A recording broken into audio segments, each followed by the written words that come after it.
Hi, this is Takara, And this is Mark, and we're from New Science of Success. and today we want to share with you the first of many, many videos to help you get through not only the challenge that we're all facing today with the events happening in the world and everyone having to deal with it, but also to assist you in the future in creating the life that you so desire.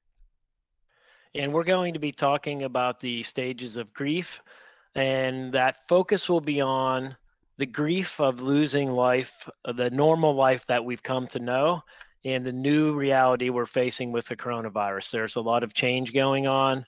So we're losing, it could be a job, it could be just not going to school, not being able to be in groups or go to restaurants. There's a lot of things that we are losing, and we want everyone to understand that there's a grieving process that we all go through when we lose anything.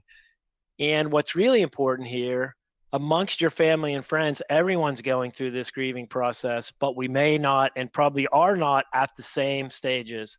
And so understanding the process and understanding where you are and where others are, we think will really help us manage relationships as we go through this stressful time for everyone. Indeed. And what we're teaching you today and in these following videos are not just things for now, but these apply all the time. Anytime that you deal with any sort of change, like he mentioned, losing a job or any of that stuff, anytime there's a major shift in your life, whether positive or negative, there are stages that we all go through, and we don't go through them all in the same order or for the same amount of time.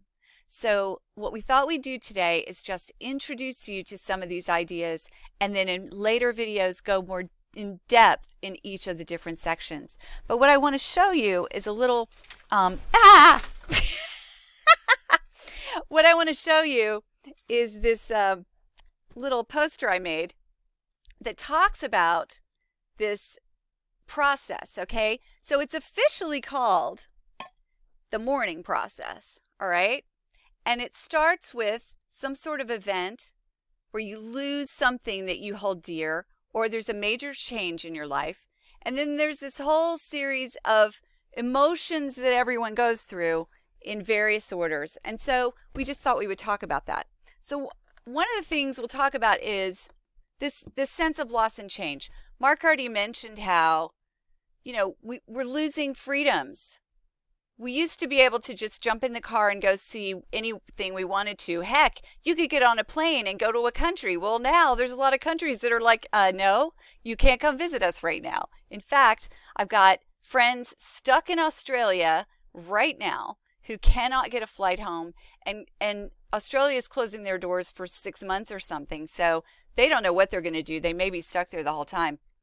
Anyway, there's a lot of change going on. There's a lot of sense of loss of knowing what tomorrow looks like. None of us know what tomorrow looks like. We used to think, oh, we're going to go to work and this is what, Tuesdays we have soccer practice and, whatever it looked like. None of that is the same anymore.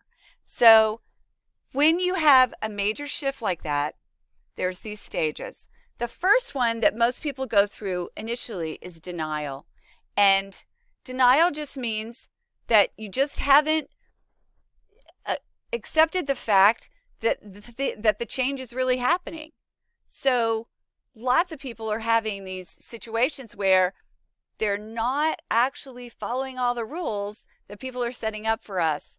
Mark, you had a couple of examples of that, Yeah, right? and I think this may be one that you're experiencing head on in your life because within your circle of family or friends, you have people who could be at different stages. If you've passed through denial and you've prepared and you're really trying to watch your circle, where you're going, the groups you're in, but you have a friend who might be in the denial, they're like, well, hey, let's go out, let's all get together in a group. You really can't do the same things. And so it can lead to stresses in the relationships. Just yesterday, it was a beautiful day here in Pennsylvania, sunny. I went to over to a friend's house, but I took my own chair. I took a backpack that had my own drinks in it. I had gloves, I had hand sanitizer, I had wipes. And when I went over, he and I are much more in alignment around where we are in the process. His wife is not quite in denial, but in the place of not exactly in the same part of the cycle. And she looked at me a little bit. You brought your own chair, and it's like, look, it's a bit now. We still want to hang out. But we got to do it a bit differently.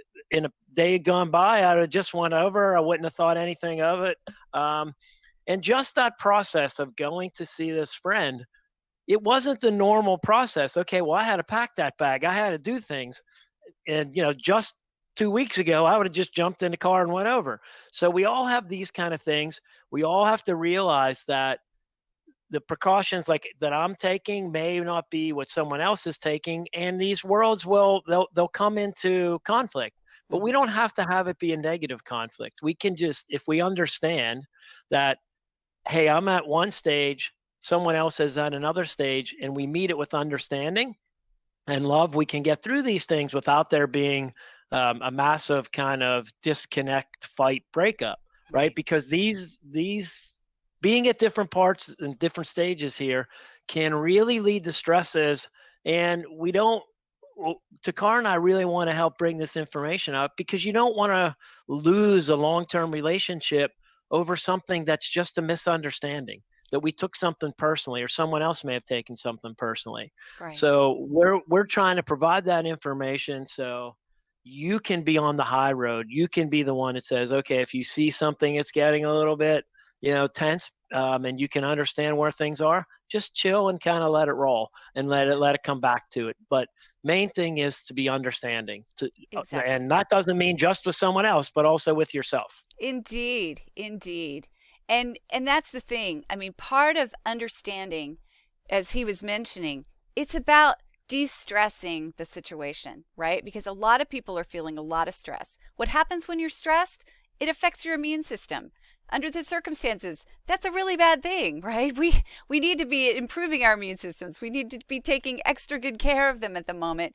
And so having stress, dealing with change, dealing with other people who are dealing with change differently, causing conflicts, we're trying to dissipate all that, let it all dissolve so that we're all just chill. Okay, this is where I'm at, this is where you're at, it's all good.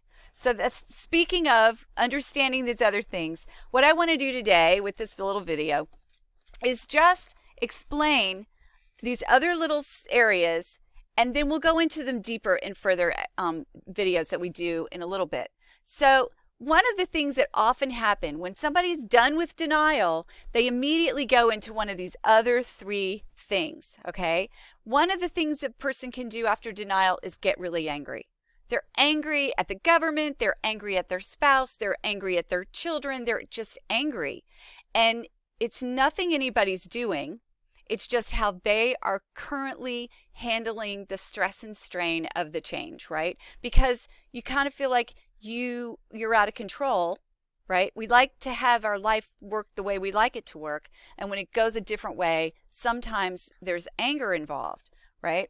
Another thing that people go through is sadness, anxiety, the whole grief thing that Mark mentioned in the very beginning. You go through deep sadness, deep anxiety.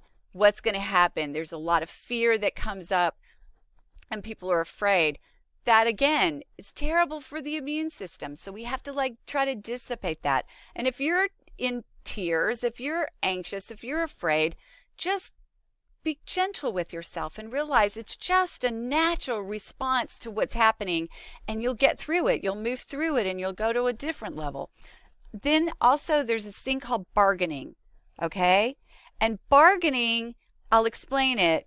Once you've gone through denial and all these other three, then finally, after you've fully felt all of those emotions, can you finally come into full acceptance and just deal with things as they are and take the proper actions in the proper moments without a bunch of emotional turmoil. And that's where we're trying to get everybody to get to, is to acceptance, okay? But I want to talk about bargaining for just a minute, because I have a story I want to share, and that is that my son, he's very smart, and he's taken statistics in college, and so he started seeing what was happening with the virus way back in China, like in January, and he was starting to get really anxious. He sort of knew it was going to turn into what it's now turned into. And he was trying to tell his friends, and he was trying to tell me, and none of us were listening really in the beginning. And finally he kept talking to me, and finally he kept showing me the numbers, and I finally realized he's right. And so I was looking at my son, looking at his anxiety level. I knew that it was negatively impacting his immune system, because you can't be anxious and afraid and not have, your immune system just get depleted a little bit, and you become more susceptible to illness and injury and all kinds of things. And so I'm understanding this mourning process. I thought, okay, what can we do that's proactive to get him out of this anxious place? And I thought, okay, what if we go into bargaining? And bargaining is this idea of, if I only do this, everything will be okay, right? So in a different situation, not related to the virus, if you lose, say, your job, or you lose, say, your favorite pet dies, right? That is a whole mourning thing. It requires that you go through all these stages of grief. So in those moments, when you hit the bargaining stage, you decide, okay, if I only do this, it'll all be all right. And some of the classic bargaining things are, I'll just lose 10 pounds. It'll all be okay, right? So I was trying to think of, what could I do to help pull my son out of anxiety? And what I decided was, what if we go proactive on preparation, right? Which is a very much of a bargaining thing. If we're really prepared, we'll be all right. That was my thought. And so we did a whole inventory of everything in all our cupboards. We went on to survivalist websites, and we said, okay, if you have to be hunkered down where you live for like 2-3 months, what do you need? What kind of supplies do you need? And so we made this huge giant spreadsheet, and we inventoried, and we looked at the things we needed to buy, and we started to buy them. And the more stuff we bought, and the more, the more the sheet got filled in, like, yeah, we have that. Yeah, we have that. Yeah, we have that. The more his anxiety lessened. And so I was able, actually, on purpose, to pull him out of anxiety by putting him more into bargaining or preparation. And so now he's totally in acceptance. He's still trying to convince his friends, though, who are still in the denial phase. So again, wherever you are is perfect. Just realize there's multiple stages. So just because you're upset right now, you still may get angry at some point. And we'll continue to talk about these in further videos. But hopefully we've given you a little bit of understanding of what you and those you care about may be facing. And I would say just one last thing to think about. All of these stages, all of this change that you're going through requires a tremendous amount of energy. Yeah. And you may not be aware of it, that all the energy it's taking for you to bargain or to deny or to wherever you're at or to accept and then change, all that energy is depleting resources from yourself. So you may not have the same amount of patience. You may you may be on your last edge of your nerve. Understand that in these interactions you have with people, and allow yourself to be able to step back. Don't judge yourself. Allow yourself to understand and to know that it's okay sometimes. Just, you know what, let's leave this till tomorrow. I don't have enough energy from today because I've all this energy that you're expending. And if we can understand that and not take things personally, because the same thing that's happening for you is happening for the other person. If you see someone getting a little edgy, just understand they're under tremendous stress and energies as well. And so as long as we cannot take things personally and understand and be able to, stop for today, let's come back tomorrow and understand this process, we're all going to get through this in a way where we're all growing and helping each other versus fighting and having relationships end. And really that none of us want that, and it won't be good, because we need each other more than ever now to get through the situation that we're facing. Indeed, indeed. So we're going to do a whole series of these videos. In the first ones, we're going to talk about this grieving process or mourning process. And then we'll go into each of the ones so you can understand where you are better, where you can understand where your friends are and your family, maybe the people that you work with, understanding where everyone is and maybe trying to help them get through it as well. And then once that is finished, once those videos are finished, we're going to start teaching you how to manifest, how to create the life that you desire, how to plan for the future. Even though you're stuck at home now and you can't go out and do things, you can be planning. And so take this opportunity to get clear about what you want. So we'll be doing a lot of videos talking about those things. We're also going to be doing what we're calling High Spirits Happy Hour every Friday for a little while, however long it works, at 4 p.m. Eastern Time. Mark and I are going to be live on our Facebook page, New Science of Success on Facebook, and you can come in and interact with us. You can ask us questions. We'll do a little teaching. We'll do a little sharing. We'll tell stories. You can tell stories, and we'll get to help one another through what we're all facing right now. And the whole point of that happy hour is to raise everyone's spirit, to allow people to come as you are and share and bring something, take something away, and hopefully we all raise to a higher level of spirit. Indeed. So until next time, bye-bye. Bye-bye.